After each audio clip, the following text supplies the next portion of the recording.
Kita baca aja mau nggak? Mau nggak kita baca aja? Hah? Silakan. Boleh. Nggak apa-apa. Ini kitab yang mau ditunjukkan ini apa? 2 kitab atau 3? Lumayan ada berapa biji itu saya bawa. Oke, siap. Nah, saya hanya memperlihatkan. Ini namanya apa? Kitab suci. Kitab suci Katolik. Ini apa? Tidak untuk diperdagangkan. Ini bapak-bapak harus percaya sama dia ya. Sekarang kita baca dulu. Beberapa naskah Yunani. Karenanya bagian ini pasti tidak asli. Jujur banget. Jujur kan? Jujur banget. Tidak asli apa? Bismillahirrahmanirrahim. Ya ayyuhalladzina amanu udkhulu fis-silmi kaffah.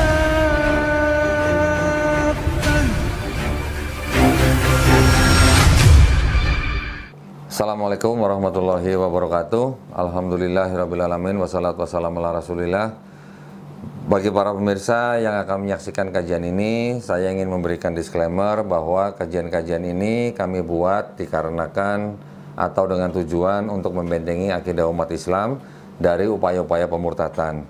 Demikian yang bisa kami sampaikan. Selamat menikmati. Wassalamualaikum warahmatullahi wabarakatuh.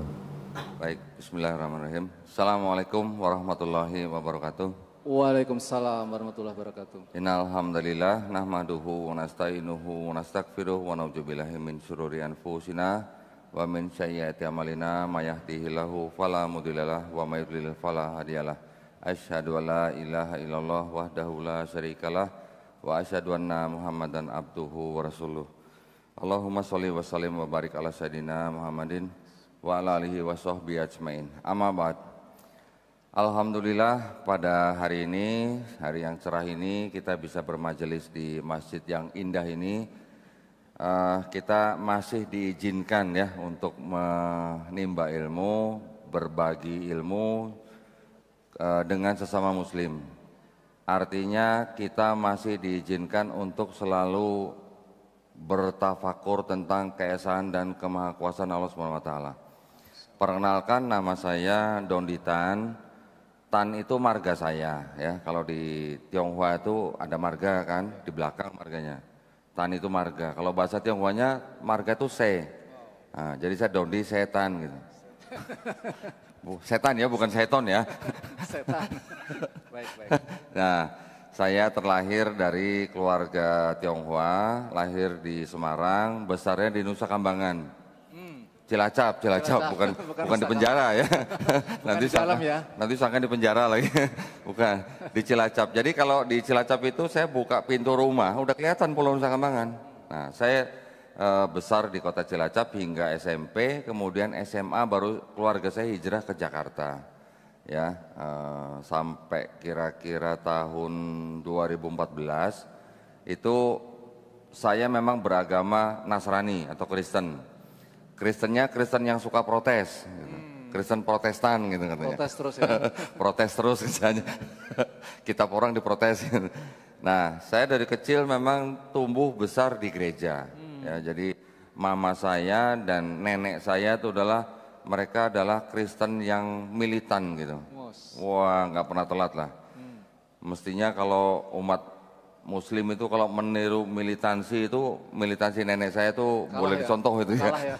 Jadi mau hujan geledek tetap harus ke gereja gitu. Kayaknya diwarisin cucunya gitu. Bisa jadi begitu ya. Karena saya dulu tumbuh besar di gereja, jadi saya juga aktif di gereja sampai istilah remaja sampai dewasa. Tetapi saya tidak pernah mengenyam pendidikan teologi gereja, nggak pernah. Sekolah tinggi teologi untuk menjadi pendeta juga nggak pernah. Jadi saya bukan mantan pendeta ya,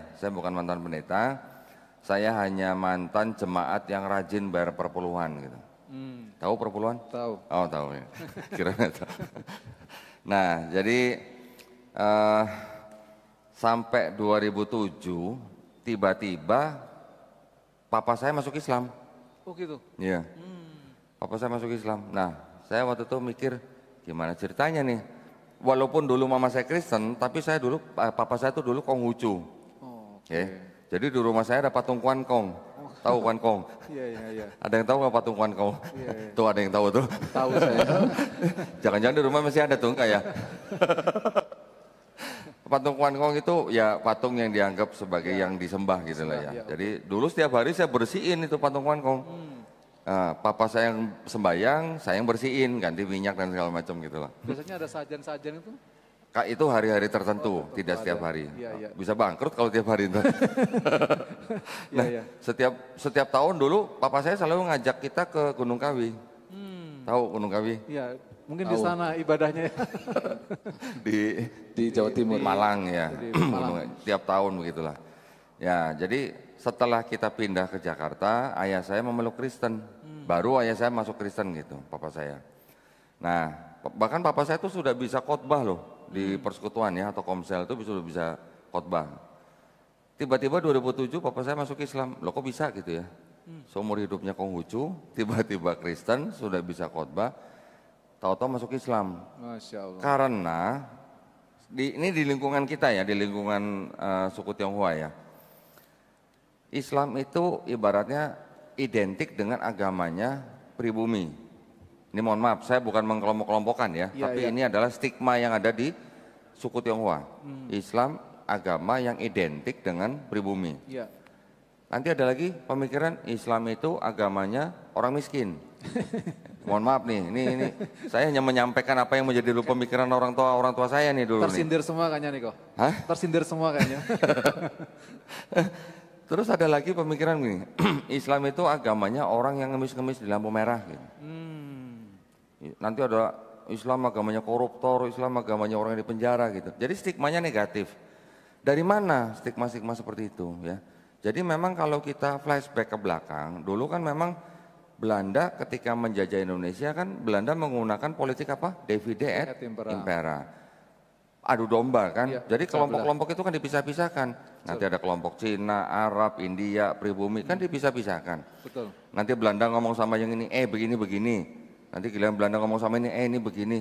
Jadi seperti orang adu domba gitu. Jadi setiap kelompok-kelompok itu mempunyai stigma atau kecurigaan gitulah. Ya, jadi dibilang berbaur, tapi hanya mungkin dalam masalah dagang atau misalnya cari nafkah. Tapi ketika sudah mengenai akidah, itu keras itu kalau di kalangan kami gitulah. Iya. Bahkan ada yang bilang begini, lu jangan sampai sekali-sekali masuk masjid lu ya katanya.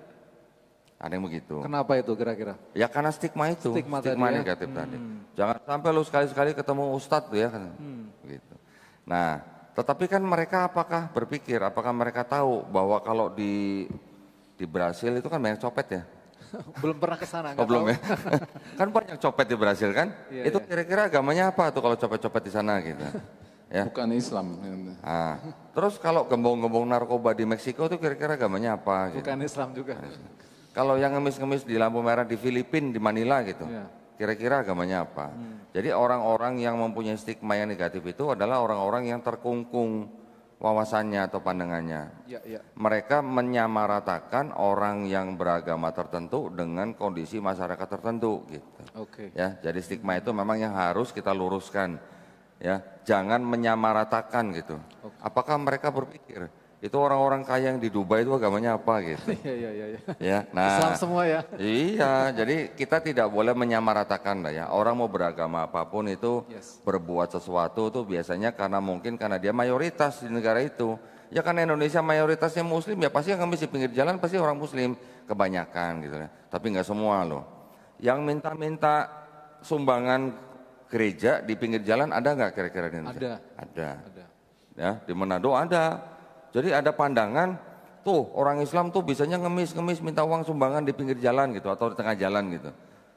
Ternyata di Manado juga ada gereja yang begitu. Jadi yang harus kita redam atau luruskan itu adalah stigma-stigma yang dengan stereotip tertentu gitu.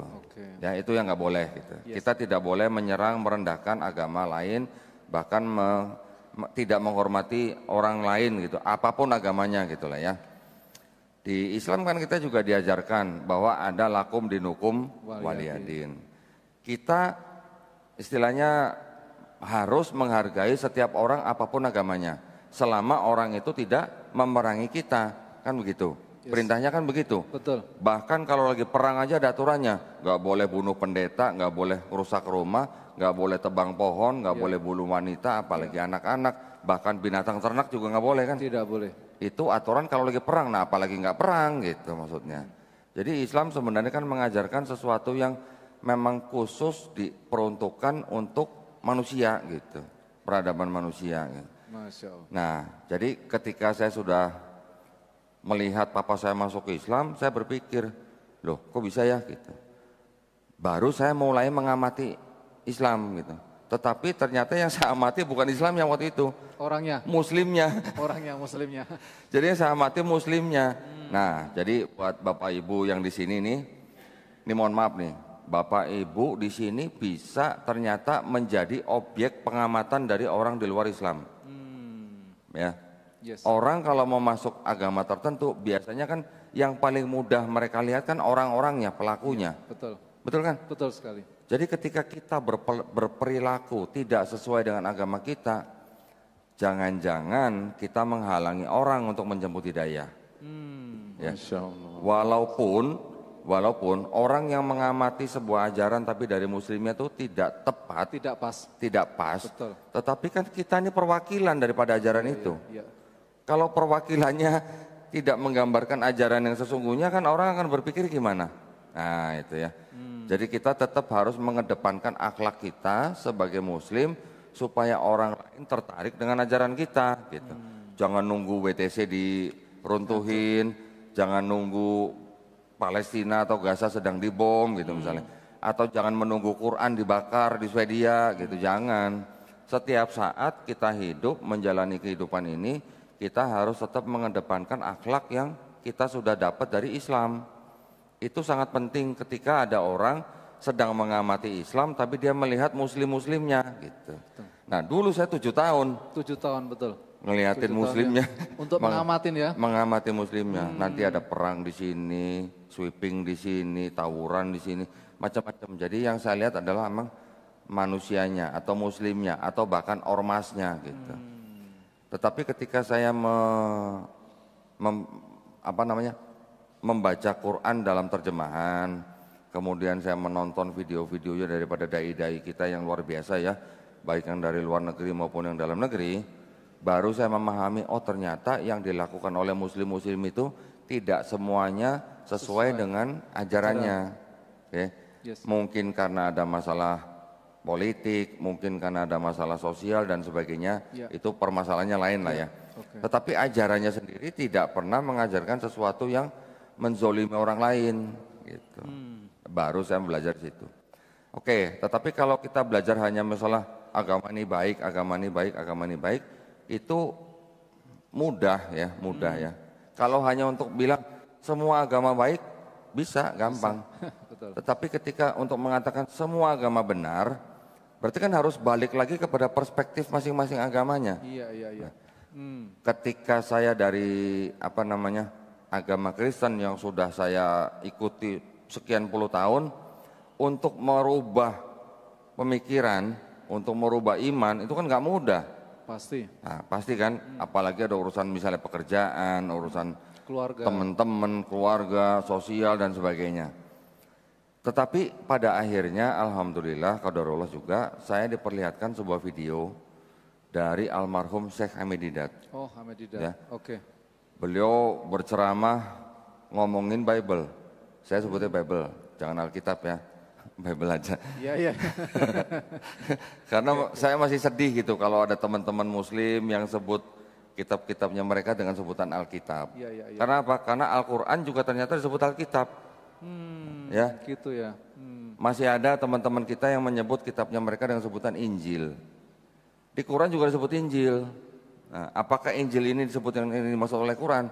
Nanti dulu gitu. Nanti lagi. Ya. Makanya akhirnya ketika saya menonton video-video almarhum Syekh Hamid Didat, saya tertantang gitu.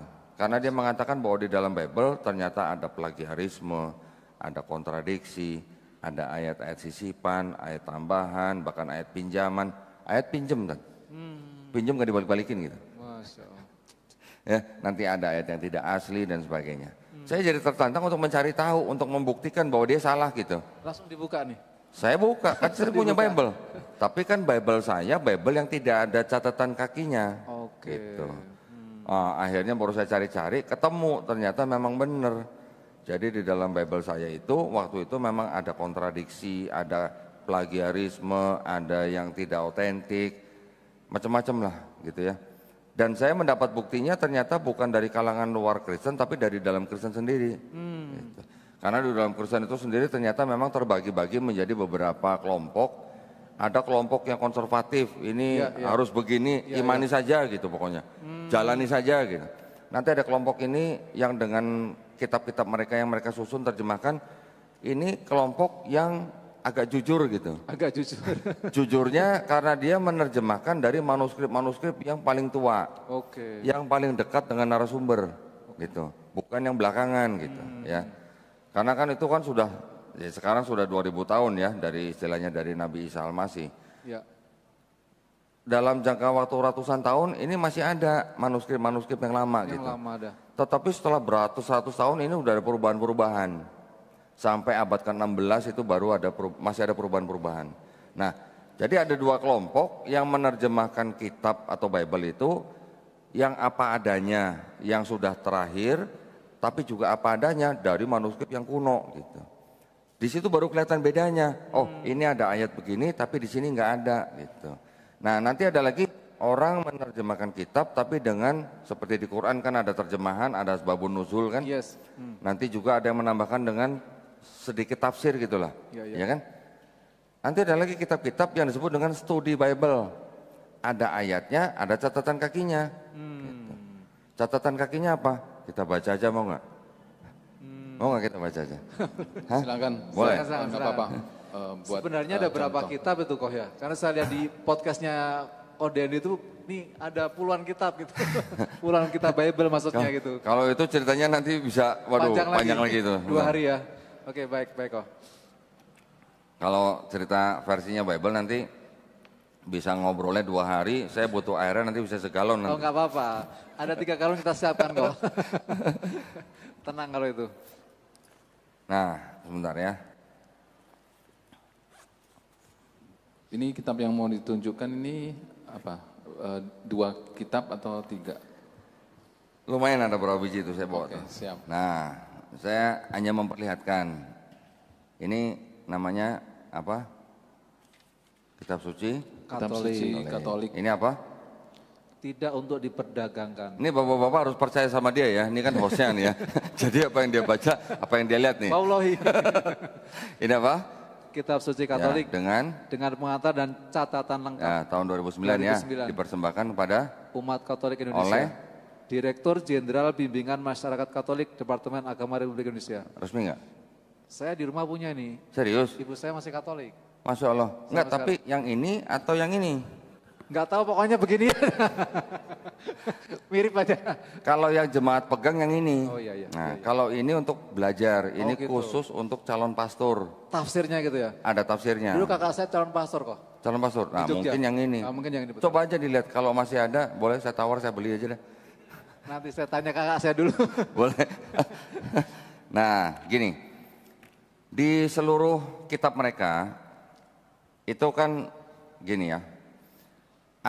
Kan kebanyakan kelompok Kristen yang paling besar itu adalah kelompok Kristen yang mempercayai dengan Trinitas, betul ya? Oke, ya betul. Trinitas itu kan akidahnya mereka, konsep ketuhanan mereka yang mengatakan bahwa Bapa itu Tuhan, Yesus Tuhan, Roh Kudus Tuhan, tapi bukan 3 Tuhan tapi 1 Tuhan gitu. Ya.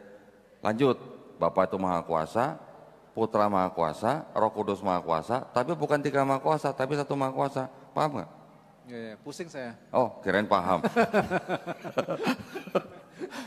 Ya, jadi itu adalah akidahnya mereka. Kita tetap harus menghargai dan menghormati mereka ya. Di sini saya bercerita begini bukan untuk membenci mereka, bukan loh, bukan ya, sama sekali bukan. Tetapi yang saya ceritakan di sini adalah untuk memperkuat akidah kita dari upaya-upaya pemurtatan, gitu ya.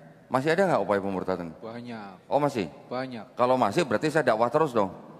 Kalau sudah nggak ada saya stop, saya nggak dakwah lagi gitu. Ya, Tapi kalau masih ada, saya akan bongkar terus gitu, supaya umat Islam tahu isinya mereka gimana gitu ya, supaya kita tidak mudah dimurtadkan. Ya, sekarang kita baca dulu. Baik. Ini ada ayat nih nomor 7 nih, silakan nih. Jangan pakai Bismillah ya. Nomor 7 ya. Ah. Yang dari sebab ini. 1 Yohanes 5 ayat 7. Yang dari sebab ini. Iya, Saya sebab baca ya. 1 Yohanes ayat 5, nomor 7 ya. Sebab ada 3 yang memberi kesaksian jadi di dalam surga. Ya. Bapa, Firman, dan Roh Kudus, dan ketiganya adalah satu. Ya, terus. Nomor 8 ya, 8. Sampai kata di bumi. Dan ada 3 yang memberi kesaksian di bumi. Oke. Nah, ini kitab yang khusus tadi untuk belajar kan. Ini kitabnya jemaat nih. Oke. Kalau jemaat ke gereja bawanya yang ini gitu ya. Sama nggak isinya dengan ini yang merah? Sama, ini juga Yohanes juga ya. Ya, 1 Yohanes 5 7. 5 juga ya. Ini nomor 7 juga. Sebab ada 3 yang memberi kesaksian di dalam surga, Bapa, Firman, dan Roh Kudus, dan ketiganya adalah satu. Dan ada 3 yang memberi kesaksian di bumi. Sama ya ayatnya. Sama. Nah, ini ada ini ada catatan kakinya nih.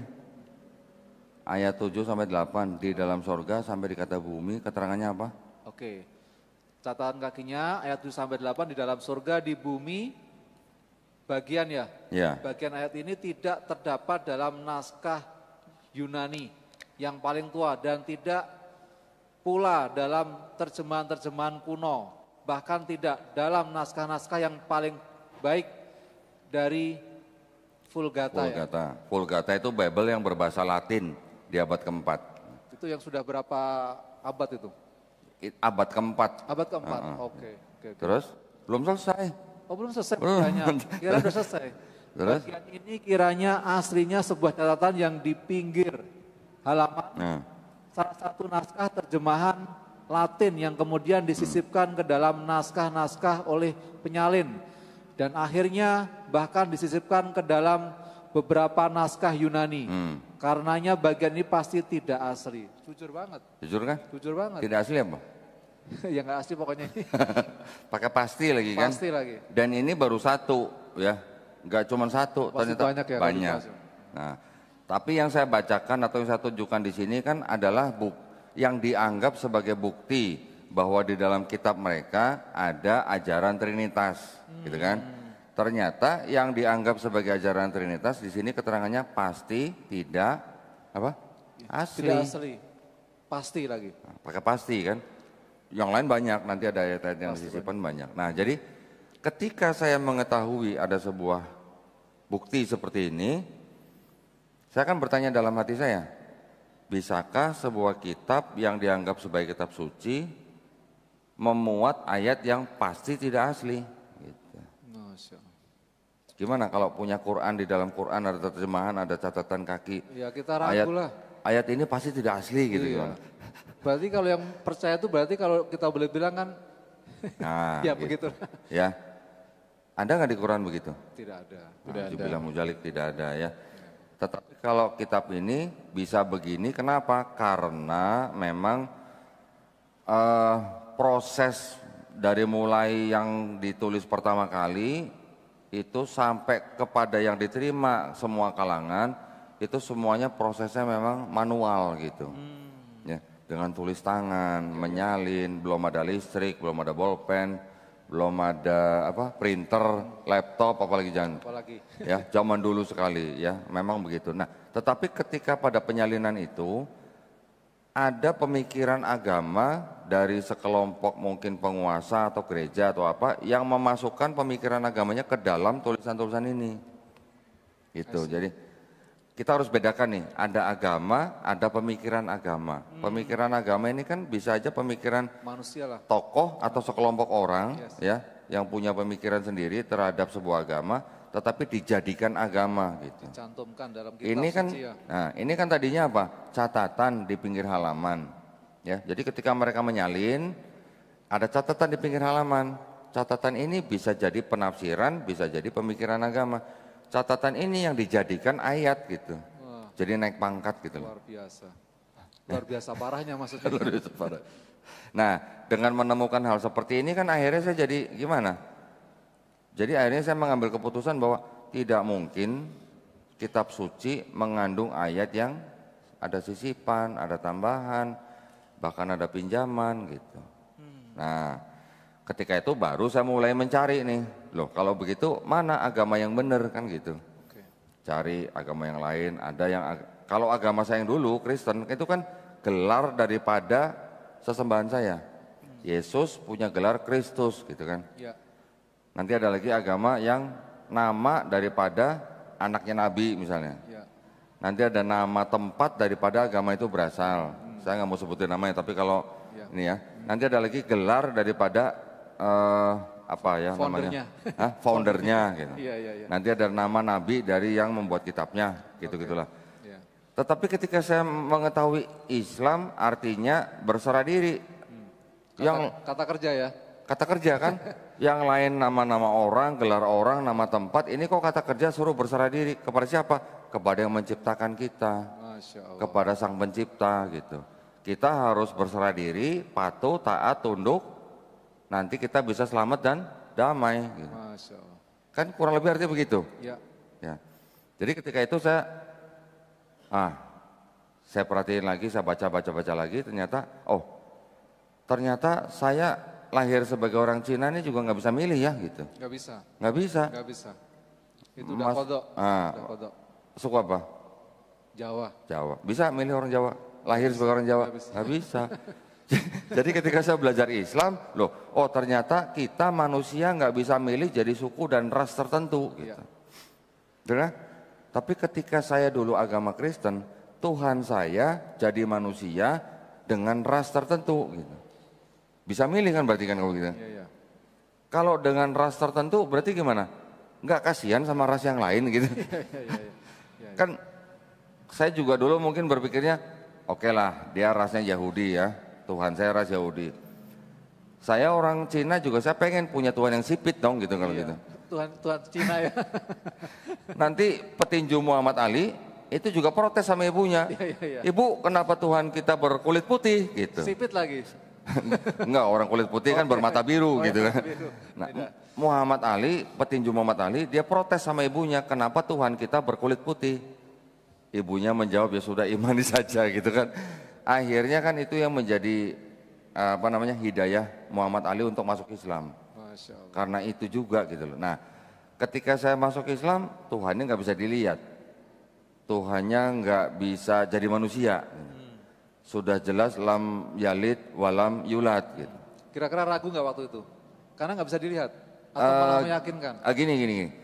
Pada waktu saya masih Kristen, sebenarnya saya juga memandang daripada Trinitas itu kan, saya yakin semua orang itu tidak akan bisa menjelaskan Trinitas dengan sempurna. Oke. Ya. Karena bapak-bapak gereja yang dulu juga bilang Trinitas adalah misteri. Kalau sudah misteri, yang berani menjelaskan pasti nggak tahu berarti gitu. Namanya juga misteri. Nah, jadi ketika saya melihat Islam, mempelajari Islam, ternyata kita tidak bisa milih jadi orang suku tertentu. Kita juga dulu sebenarnya sebelum lahir jadi manusia juga sudah berikrar bahwa Rob kita adalah Allah SWT. Betul kan? Kita lahir juga kita sebenarnya muslim fitrahnya, betul? Ya. Karena kita tidak bisa apa-apa kecuali berserah diri kepada Allah Subhanahu wa taala. Jadi saya akhirnya sangat setuju dengan pernyataan bahwa ketika orang menerima Islam,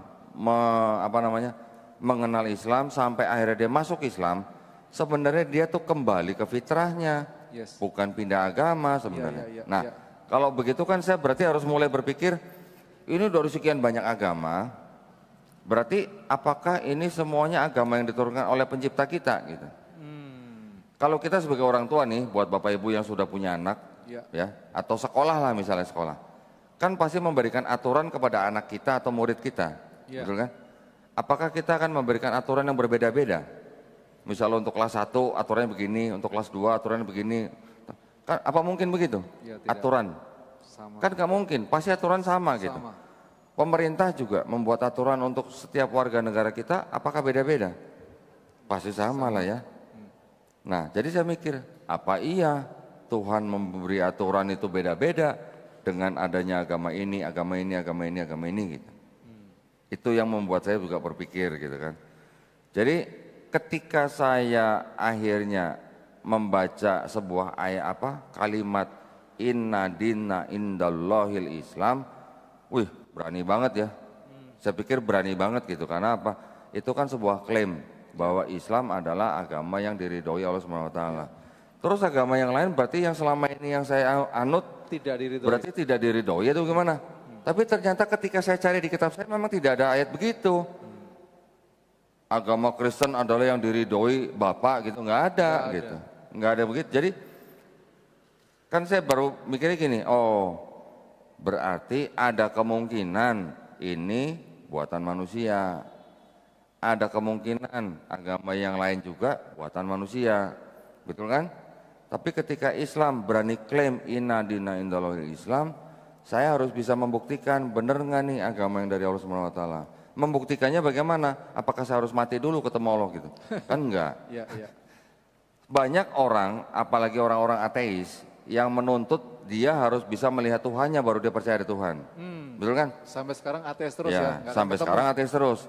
Tetapi kita kan kalau untuk membuktikan bahwa ada perusahaan misalnya merek kamera itu gitu, dengan kita melihat kamera ini, kita percaya nggak bahwa ada perusahaan yang membuat kamera ini yang nama perusahaannya ini gitu? Pasti ada. Bisa kan? Iya. Kita tahu bahwa ada perusahaan membuat kamera dengan merek itu. Saya nggak sebutin namanya nih, mereknya nih, ntar Nanti sangkaan promosi sponsor beda lagi nanti. kan. Beda lagi nanti. Ya, dari mana kita bisa mengetahui kamera ini dibuat oleh perusahaan itu misalnya? Dari mana? Kita bisa melihat buku Buku petunjuk. owner's manual kan, Iya. begitu. Nah, ketika kita baca buku owner's manual, kita tahu bagaimana cara mengoperasikan barang itu. Barang itu harus diperlakukan seperti apa juga ditulis kan, Iya, iya. nggak boleh kecebur air misalnya, nggak boleh dalam keadaan temperatur sekian misalnya. Semua hal itu sudah ada di buku Petunjuk. owner's manual. Dan kita tahu ini ada yang bikin pasti perusahaan ini. Mungkin kita bisa baca, oh ini di Jepang misalnya gitu kan. Begitu juga dengan Quran. Sorry kok saya pegang ini sih, bukan ini, maksud saya Quran. Ini Nah, pinggirin dulu. ketika Quran kita baca, di dalam Quran ada keterangan yang apa? Cerita tentang asal-usul manusia. Ada ayat-ayat yang berhubungan dengan sains. Masya Allah. Ada ayat-ayat yang menceritakan kita di bumi ini disuruh ngapain gitu. Nanti kita kalau udah mati mau kemana gitu. Kita terbuat dari apa misalnya. Ayat-ayat begitu tuh banyak, ratusan, bahkan ada kurang lebih 1000. Masya Allah. 1000 ayat di dalam Quran yang berurusan dengan ilmu pengetahuan. Yang pada waktu diturunkan mungkin orang nggak tahu tuh maksudnya apa gitu. Ya. Tetapi baru zaman sekarang kita bisa membuktikan ternyata di dalam Quran ayat-ayat sains itu ternyata terbukti benar. Masya Allah. Contoh misalnya, ya, besi diturunkan dari langit. Kami menurunkan besi untuk bermanfaat bagi manusia. Al-Hadid 25. Ketika orang-orang Quraisy dengar ayat itu, apakah kira-kira mereka tahu? Besi, kami menurunkan besi, turun dari mana? Gitu. Enggak ada yang enggak kelihatan langsung ya. Zaman sekarang kita bisa mengetahui dengan pasti bahwa besi-besi yang ada di bumi, menurut lembaga-lembaga atau perusahaan-perusahaan atau yang memang berkecimpung di dalam dunia antariksa gitu ya, mereka berani menyatakan bahwa besi-besi yang ada di bumi di permukaan itu asalnya bukan dari bumi, berarti pernah turun ke bumi, gitu. Itu baru contoh yang paling mudah gitu. Yes. Dari istilahnya Quran. Quran. Sekarang bagaimana ceritanya seorang nabi yang ummi katanya? Enggak bisa. Tidak pandai baca tulis lah ya, tidak pandai baca tulis. Kok bisa mengatakan hal-hal seperti itu? Gitu. Apakah kita tidak mau berpikir? Apakah kamu nggak menggunakan otak? Gitu. Ibaratnya dalam bahasa sekarang.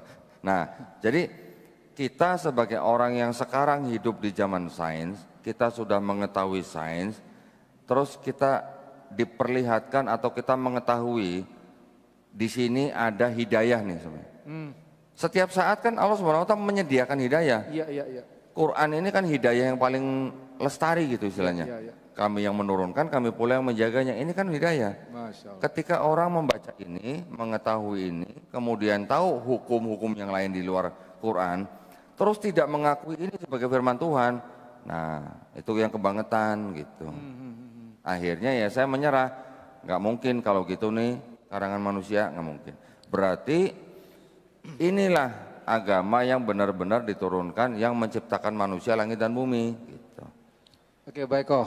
Ini tadi kan baru bicara kronologisnya. Ya. Si Kodondi sampai masuk Islam gitu ya. Nah, nanti mungkin akan disambung pertanyaan sama para jamaah, tapi mungkin sesuai dengan tema hari ini. Nah ini kan ya Pak Ustadz Fauzi ya. Tantangan dakwah hari ini itu apa kira-kira gitu? Nah, nanti pasti akan balik lagi ke sini. Ya. Insya Allah, monggo. Baik. Tafadhol. Baik, nah kalau tantangan dakwah Nabi kita, Nabi Muhammad SAW pada zamannya, kita sudah tahu lah ya semua ceritanya ya. Iya, iya. Zaman sekarang kita sudah tidak bisa istilahnya dengan mudah di setiap negara. Contoh di Indonesia, kan kita kan hidup di negara sekuler, ya, Kapitalis sekuler. bukan negara yang menjalankan syariat Islam. Yes. Mungkin ada provinsi yang khusus diberikan otonomi khusus untuk menjalankan syariat Islam yang di daerah istimewa Aceh. Itu Tetapi juga kan belum semua. secara satu negara kita negara sekuler nih. Yes. Bagaimana tantangan dakwah kita? Nah, saya bicara gini, bahwa Islam itu agama misi bukan? Agama misi, ya. Tetapi kita juga harus paham kenapa kita membicarakan kitab-kitab orang di sini, karena agama mereka juga agama misi, ya. Pastinya. Kita tahu bahwa agama Kristen juga agama misi, kita Islam juga agama misi. Bedanya cuma apa? Kalau di Kristen mereka menggunakan ayat yang bunyinya begini. Karena itu pergilah, jadikanlah semua bangsa muridku. Baptislah mereka dalam nama Bapa dan Putra dan Roh Kudus. Kalau kita apa? Sampaikanlah walaupun hanya satu ayat. Tetapi di dalam Islam kan kita hanya menyampaikan la ikraha fiddin, tidak ada paksaan, gitu kan? Betul. Tapi kalau yang ini gimana? Jadikanlah semua bangsa muridku. Jadikanlah. Baptislah mereka dalam nama Bapa dan Putra dan Roh Kudus. Nah, kalau belum dibaptis kan belum kelar berarti kan urusannya. Nah, betul dua-duanya agama misi. Tetapi negara Republik Indonesia kan sudah memberikan aturan, ya. Bagaimana mensiarkan agama kepada orang yang sudah beragama, boleh nggak gitu? Ya, contoh kita sudah umat Islam, boleh nggak mereka mensiarkan agama mereka kepada orang yang sudah beragama? Nggak boleh. Itu ada aturannya. Aturannya ada di keputusan bersama dua menteri, Menteri Dalam Negeri dan Menteri Agama nomor 1 tahun 79. Dilarang mensiarkan agama kepada orang yang sudah beragama. Itu di Indonesia tuh ya. Itu yang masih sering dilanggar oleh teman-teman kita gitu. Makanya kita perlu memberitahukan kepada sesama umat muslim isinya mereka bagaimana, akidahnya mereka bagaimana, konsep ketuhanannya bagaimana, konsep peribadatannya bagaimana, yang kita bisa bandingkan sendiri dengan Islam gitu loh. Supaya kita paham berarti konsep kita, konsep ketuhanan kita, konsep keselamatan kita, dan dari kitab suci kita sendiri. Ini sudah tidak bisa dibantah bahwa ini adalah asli atau murni firman Allah. Gitu. Masya Allah. Ya, tetapi kalau ini yang tadi saya tunjukkan Yes. pasti tidak asli, gitu kan. Nah, Pasti tidak. ketika kita berdakwah kan bisa ke dalam dan bisa keluar, dan juga kan tergantung medianya bagaimana. Tantangan saya buat berdakwah pada zaman sekarang adalah bagaimana kita bisa menyebarkan firman Allah SWT ini sebagai kebenaran yang hakiki, baik kepada umat Islam maupun kepada umat non-Islam tapi yang belum beragama, gitu ya. Iya, iya. Kita juga harus mengikuti peraturan pemerintah nih. Kita juga tidak boleh serta-merta door to door, ketok-ketok pintu orang yang belum muslim gitu. Baca Quran yuk. Nanti dulu, ini orang sudah beragama, nggak boleh begitu gitu. Yang mereka lakukan begitu, yang itu harus kita cegah gitu. Ya. Sekarang kita juga berdakwah juga bisa lewat apa saja. Sekarang banyak medsos, mau apa sebutlah, anggap aja apalah, mau TikTok, IG, YouTube dan sebagainya. Ya. Itu semua bisa menjadi sarana dakwah yang paling efektif karena jangkauannya sangat luas gitu. Ya. Saya bikin video di studio begitu ya, yang nonton bisa aja yang di Amerika yang nonton gitu kan. Ya. Tidak terbatas tempat gitu. Yes. Tapi kalau kita di lapangan gitu kan terbatas. Di sini juga terbatas. Di sini juga Tapi kan terbatas. ada streamingnya. Tapi kan direkam nih. Nanti yang di Amerika bisa nonton ini juga, yang di Eropa juga bisa nonton ini juga kan. Nah, Insya Allah. artinya kita tetap harus berdakwah, tapi apakah semua muslim harus bisa berceramah? Nanti dulu lah. Saya juga dulu saya paling takut sebenarnya kalau berceramah begini. Tapi karena saya merasa ada yang perlu saya sampaikan, karena kebetulan mungkin saya yang punya kitabnya, ya mau nggak mau saya memberanikan diri. Ya. Tapi gini, tantangannya kan begini. Ketika kita menyampaikan sesuatu ini, tidak boleh kita menyampaikan hanya dengan asumsi. Ya. Kalau tidak punya kitabnya jangan ngomong Bible palsu, Pak, jangan. Tapi kalau saya punya ini, ada buktinya. Bisa dibaca, ya, bisa dilihat. Saya cuma membacakan, pasti tidak asli. Kalau saya kan tadi cuma nanya, tidak asli itu apa gitu. Nanti ada orang bilang palsu, nah kan dia yang ngomong bukan saya. Saya cuma membacakan tidak asli gitu aja. Nah, bukan berarti kita terus memusuhi orang yang percaya dengan ini, enggak loh ya. Jangan memusuhi gitu. Kalau mereka tidak memerangi kita, kita juga tidak boleh memerangi. Tidak boleh. Jadi kita harus bijak dan kita di dalam zaman sekarang kita berdakwah. Ini yang penting nih. Di dalam Quran juga sudah ada rambu-rambunya. Bagaimana kita berdakwah dan bagaimana kita berinteraksi dengan orang-orang yang selain Islam. Allah Subhanahu wa taala sendiri memerintahkan kepada kita supaya kita tidak boleh memaki-maki atau menghina sesembahan orang lain. Tidak boleh. Betul kan? Kenapa? Karena kalau kita mencaci maki nanti mereka akan mencaci maki Allah Subhanahu wa taala tanpa pengetahuan. Ya. Gitu kan? Jadi kita juga tidak boleh menghina agama orang lain, kita juga tidak boleh menghina pribadi orang lain. Ya. Nah, kalau buat saya sendiri, karena saya memang sudah mempelajari apa yang sudah saya punya ini bahan-bahannya, jadi saya menggunakan metode dakwah dengan mengajak orang berdialog. Oke. Ya, berdialog atau kata lainnya berdebat lah gitu. Ya. Debat aja lah yang lebih jelas.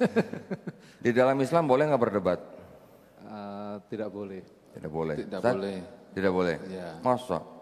Diskusi boleh. Kalimatnya diskusi mungkin. Ada di Al-Ankabut ya. Janganlah kamu berdebat dengan ahlul kitab. Apa? Ada kecualinya. Ada kecualinya. Kecuali dengan cara apa? Yang paling baik. Dengan yang ma'ruf. Nah, cara yang paling baik ini bagaimana? Yaitu tadi, kita tidak boleh mencaci agama orang lain, kita tidak boleh mencaci sesembahan orang lain, Ya. kita juga bicara juga harus ada dalil, gitu, atau ada bukti. Nah, itu yang kami lakukan di dalam zaman sekarang ini. Oke. Kami melakukan yang namanya gauzal fikri atau perang pemikiran. Yes. Ya. Pemahaman ya. Perang fisik sudah nggak zaman lah ya Nggak zaman. di Indonesia kan kita juga udah negara yang merdeka, yang damai gitu istilahnya. Tapi kita juga kan diperintahkan untuk memerangi kekufuran. Harus. Ya kan? Memerangi kekufuran itu kan bisa bermacam-macam cara. Salah satunya adalah dengan perang pemikiran. Tujuannya apa? Supaya umat Islamnya akidahnya makin kuat Yes. dan terhindar atau istilahnya tidak mudah untuk dimurtadkan. Tetapi contoh begini, misalnya di keluarga kita, keluarga muslim, ada anggota keluarga yang dia mempelajari agama lain, kemudian dia masuk agama lain, boleh nggak? Kita bisa melarang nggak? Tidak bisa melarang. Tidak bisa. Karena negara Republik Indonesia menjamin hak Ada kepada setiap warga negara untuk apa? Memilih dan menjalankan agama dan kepercayaan masing-masing. Ya, saya juga sering mendapatkan tamu dari keluarga Islam yang anaknya mau murtad, bahkan ada yang sudah murtad. Saya juga ngomong yang sama, Bu, nanti dulu ya. Kalau kita mau menasehati anak, memberitahukan tentang Quran atau Islam, itu boleh-boleh saja. Wajib. Tetapi kita tidak boleh melarang anak kita untuk memeluk agama lain selain Islam. Lagian di Islam kan juga la ikraha fiddin. Negara juga memberikan jaminan yang penuh gitu. Jadi saya juga mengatakan kepada orang-orang yang mau masuk Islam, tapi mereka mungkin masih takut dengan keluarga dan sebagainya, saya juga berikan itu. Ada di dalam Undang-Undang Dasar 1945, pasal 29 ayat 2. Orang tua juga tidak bisa melarang anaknya untuk memilih agama tertentu gitu. Yang bisa kita lakukan adalah kita memberitakan membuktikan kebenaran daripada Al-Qur'an. Itu aja sih. Baik. Nah, ya, kira-kira gitu. Baik. Mudah-mudahan ini sih memang tantangan ya. Ini tidak mudah. Saya juga mendapatkan belum semua bisa menerima hal seperti ini. Baik. Ya. Masya Tapi Allah. mudah-mudahan insya Allah nanti bisa lebih luas lagi gitu. Insya Allah amin. Baik, Masya Allah. Koh Dondi sudah memberikan tadi kronologi beliau memilih Islam dan juga tadi bagaimana menjelaskan tantangan dakwah hari ini ya Koh ya. Intinya adalah bagaimana kita itu memberikan pemahaman atau perang pemikiran. Baik, langsung aja Pak Ustadz ya kita. Bismillahirrahmanirrahim. Assalamualaikum warahmatullahi wabarakatuh. Ya, kembali lagi ya teman-teman sekalian yang dirahmati oleh Allah Subhanahu wa taala. Bersama dengan saya Hendriko Santoso selaku narasumber di Ngaji Cerdas, mencerdaskan umat. Nah, teman-teman di sini ada produk bagus nih. Namanya Sultan Parfum. Parfum para perindu surga. Nah, di sini ada 4 macam produk nih. Yang pertama, parfum dengan aroma Raudhah. Parfum dengan aroma Hajar Aswad. Parfum dengan aroma kasturi. Dan yang keempat adalah parfum aroma 2000 bunga. Nah, kalau teman-teman sekalian sedang umroh, lalu pulang ke tanah air dan rindu dengan suasana di Masjidil Haram maupun di Masjidil Nabawi atau di Mekah dan Madinah, teman-teman bisa beli nih Sultan Parfum dengan aroma-aroma yang menyesuaikan dengan suasana di Mekah ataupun Madinah. Nah, selain teman-teman beli parfum ini, nanti teman-teman dapat bonus gratisannya juga. Apa aja sih teman-teman gratisannya? Nih, yang pertama nanti teman-teman dapat kitab atau buku saku zikir pagi dan petang sesuai dengan sunnah. Nah, yang kedua, teman-teman nanti dapat gratis tasbih nih. Wah, lucu banget ya, imut nih. Bisa dibawa kemana-mana. Yang ketiga, nanti teman-teman dapat juga nih kertas untuk bagaimana sih parfum ini digunakan untuk saat suasana apa aja. Di sini udah dijelasnya teman-teman semua. Nah, jadi teman-teman jangan lupa nih dibeli, informasinya ada di sini nih. Nah, dengan teman-teman membeli produk parfum Sultan ini, teman-teman sama saja dengan membantu operasional dakwahnya channel YouTube Ngaji Cerdas. Nah, luar biasa kan? Dengan harga berapa teman-teman sekalian? Cukup dengan 90 ribuan saja, teman-teman sudah bisa dapatkan ini semua nih. Masya Allah ya. Ini semua nih, semua teman-teman bisa dapatkan hanya dengan 90 ribuan rupiah. Teman-teman juga sudah termasuk membantu operasional dakwah, support channel YouTube Ngaji Cerdas. Nah, luar biasa kan? Nah, jadi tunggu apa lagi teman-teman ya? Segera hubungi di sini nih, di link yang tertera di bawah ini ya. Terima kasih ya teman-teman sudah menonton. Assalamualaikum warahmatullahi wabarakatuh.